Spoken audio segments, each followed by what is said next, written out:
Donnie and Dolly. The team is supported by ableauctions.ca. Closing your business? We can help.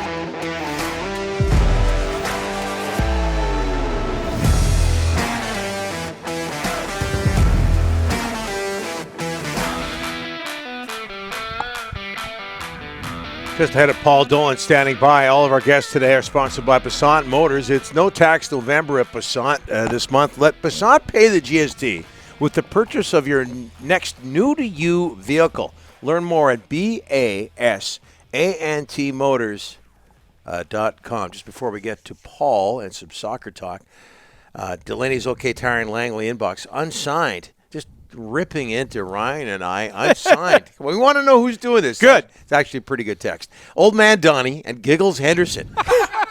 Love it. Love it. Come on, guys. If they fix this defense, there's no need for a tear-down rebuild. The potential has been there. Rick is 100% right.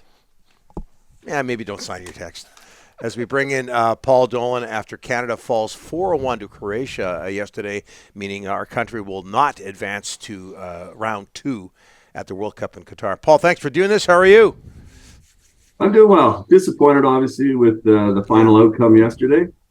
But still another game to play to show that Canada belongs there. I think, we saw from the first game that they do belong to be there. They score the early goal, and all looks great. And then it kind of all went pear-shaped after that, didn't it? Yeah, Thursday versus Morocco, by the way. What were you thinking when Canada took the early lead?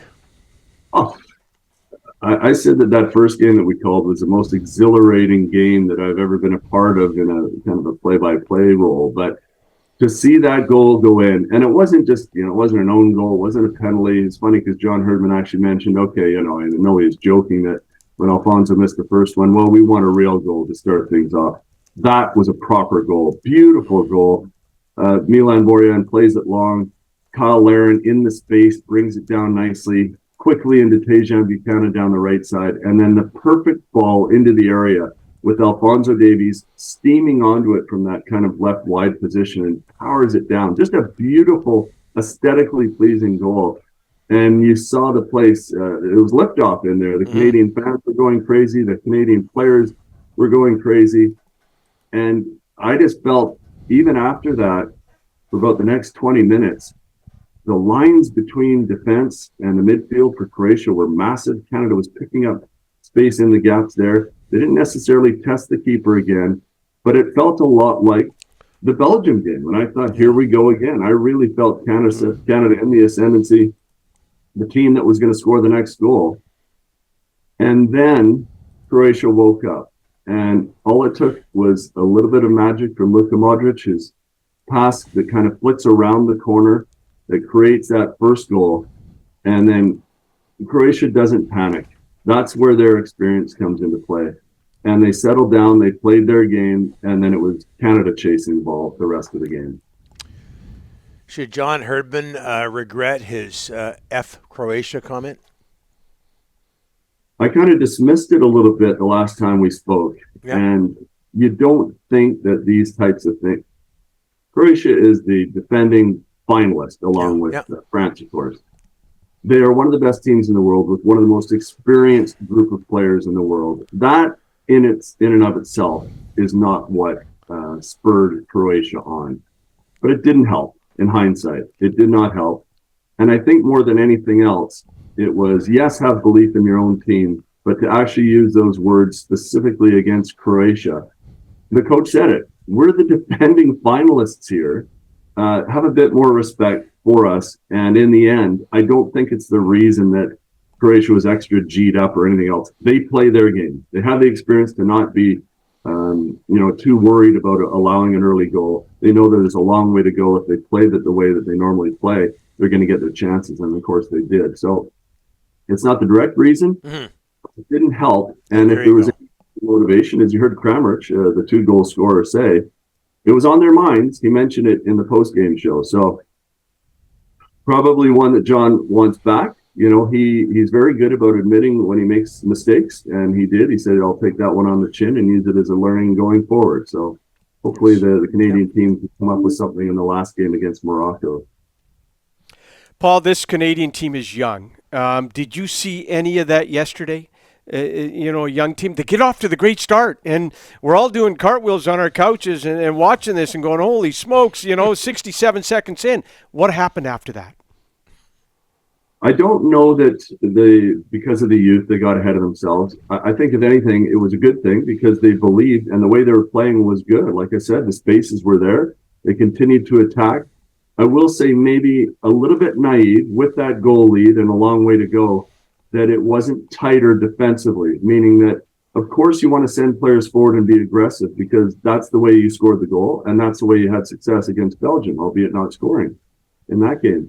But I will say that there was some naivety a little bit when players were getting caught forward, and then defensively, the structure wasn't what it needed to be. And maybe that was down to the manager needing to adjust a little bit in midfield too, where you could see that Atiba Hutchinson and Stefan Eustáquio were struggling.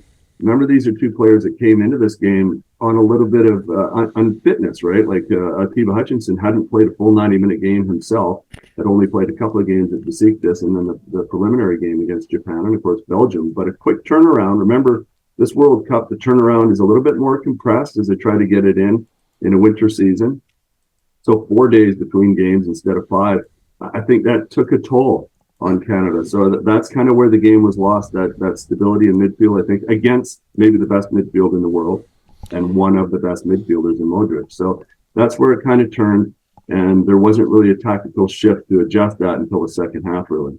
This young core, though, has got 2-3 World Cups ahead. Paul, what does Canada Soccer do now to build the talent around that young core so in 4 years from now it's in a much better state? I think we all felt that this was, I don't want to say a bonus to get into this World Cup. That No one thought they would qualify. Not only do they qualify, they top the table, they do it in style, and you're seeing a pipeline of good young players coming through that excite you about their opportunity in 2022, where I thought, some people felt that they might get out of the group. And still, if you look in hindsight, could have, if they had gotten the draw against Belgium and then somehow if they beat Morocco, that could have been a path through. But now for 2026, you've got this pipeline of good young players who've got the experience of this World Cup coming into their prime. Alphonso Davies, Tejan Buchanan, Jonathan David. I mean, there's a lot of players that we just see coming on the horizon, like an Ishmael Kone, who's just 20 years old now, will be 24 at that World Cup. So I am very excited about the prospects of Canada as they continue to build a program. And quickly, Paul, before we let you go, what do you expect from the Canadians Thursday against Morocco in a game that's going to mean a match that's going to mean a whole lot to Morocco? I think because, again, the eyeballs are back on, they'll want to make up for the game against Croatia. That's a bad scoreline, regardless of how things started and how well they played in the beginning of that game. 4-1 is a bad scoreline. You want retribution for that. So I don't think you'll see a huge change from John Herdman to go with an all-youth team, for instance, just to get experience for 2026. He might sprinkle in some of that, some of it forced because you need reinforcements because of how much that took out of your team the last 2 games.